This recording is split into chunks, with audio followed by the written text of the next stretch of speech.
Yesus, kalau ia menyembuhkan orang pada hari Sabat, supaya mereka dapat mempersalahkan dia.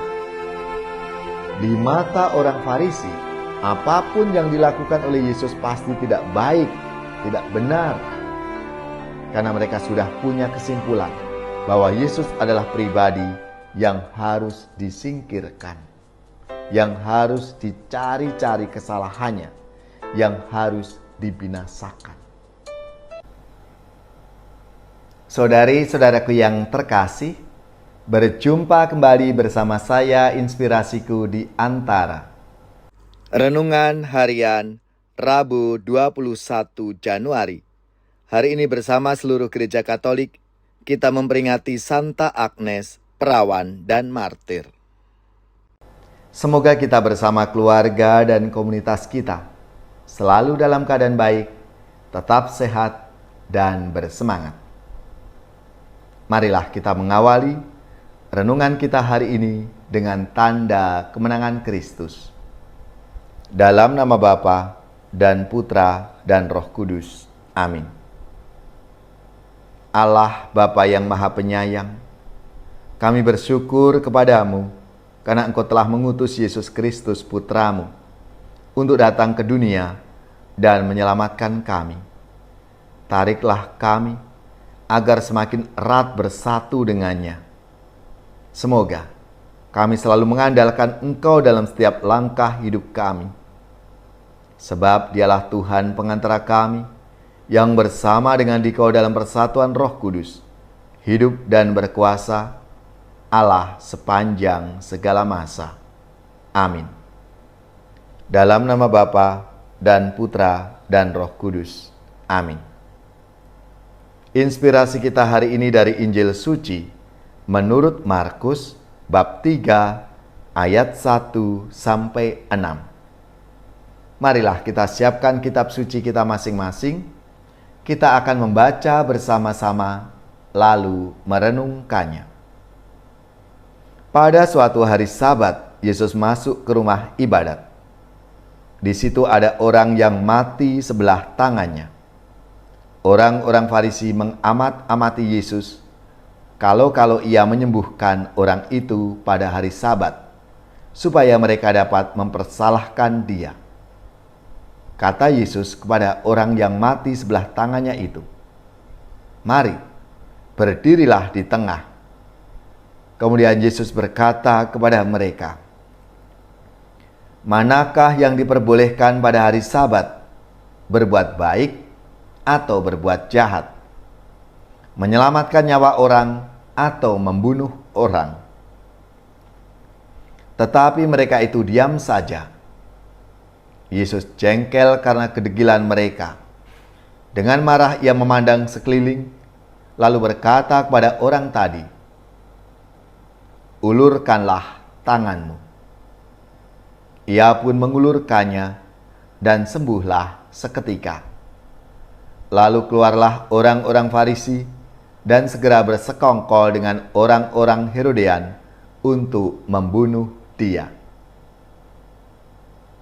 Demikianlah sabda Tuhan. Terpujilah Kristus. Saudari-saudaraku yang terkasih, pasti kita pernah punya pengalaman. Tidak mudah berdiskusi dengan orang-orang yang sudah punya kesimpulan sendiri atas suatu masalah atau peristiwa. Juga tidak mudah mengajak lawan bicara yang sudah punya pikiran negatif, yang tidak mau berubah.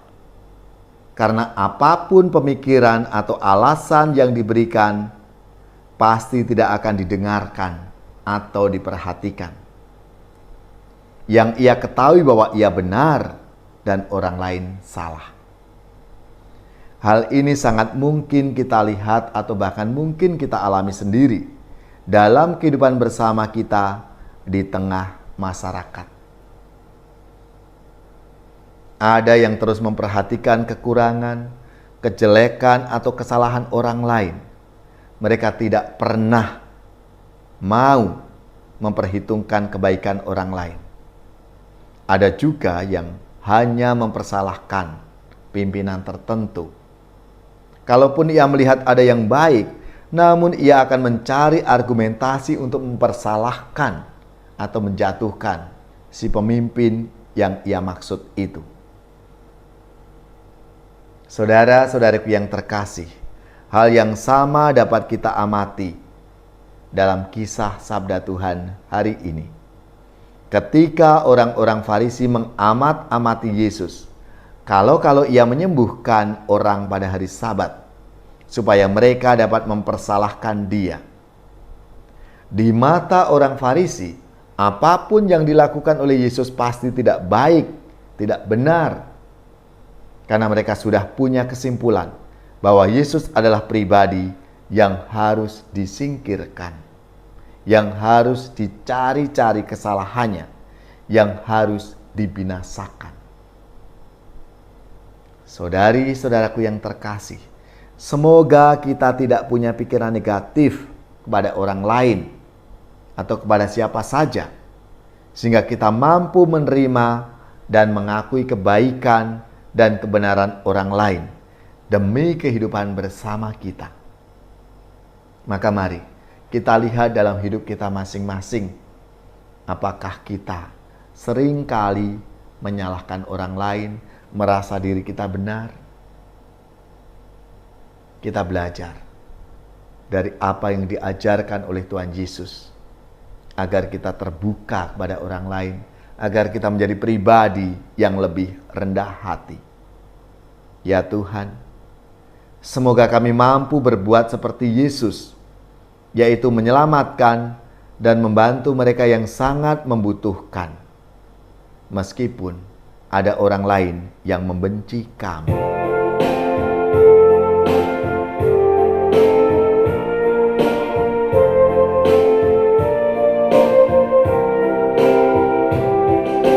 Saudara, mari semua hadaplah altar Tuhan kita, sambut tubuh dan darah dari Putera Allah. Haleluya, haleluya, haleluya, haleluya.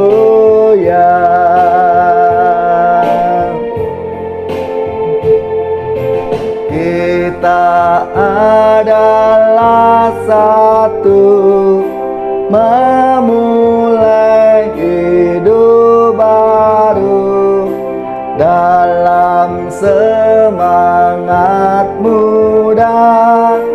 Kita hidup kekal. Saudara, mari semua hadaplah altar Tuhan kita, sambut tubuh dan darah dari Putera Allah. Haleluya, haleluya, haleluya, haleluya.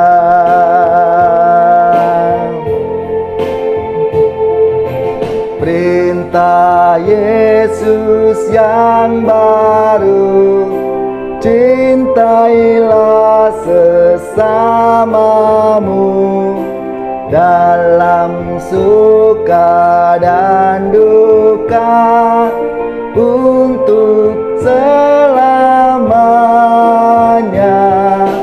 Saudara, mari semua hadaplah altar Tuhan kita, sambut tubuh dan darah dari Putera Allah.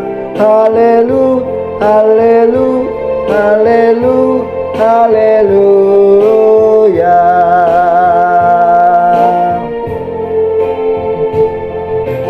Satukanlah dunia menjadi keluarga, bersatu dan cinta, tempat hidup kekal.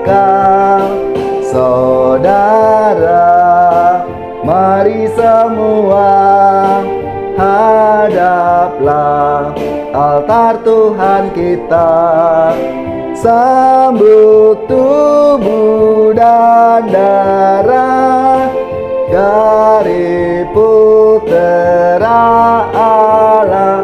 Haleluya, haleluya, haleluya, haleluya.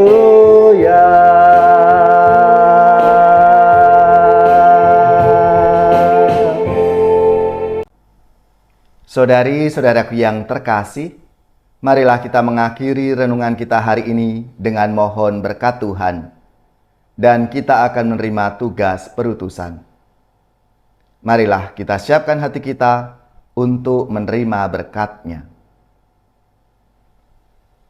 Semoga saudari-saudara sekalian, keluarga-keluarga dan komunitas kita, orang-orang yang kita doakan, mereka yang sakit, yang menderita, seluruh tugas, belajar, pekerjaan, usaha serta karya pelayanan kita dibimbing, dilindungi dan diberkati oleh Allah yang Maha Kuasa, Bapa dan Putra dan Roh Kudus. Amin.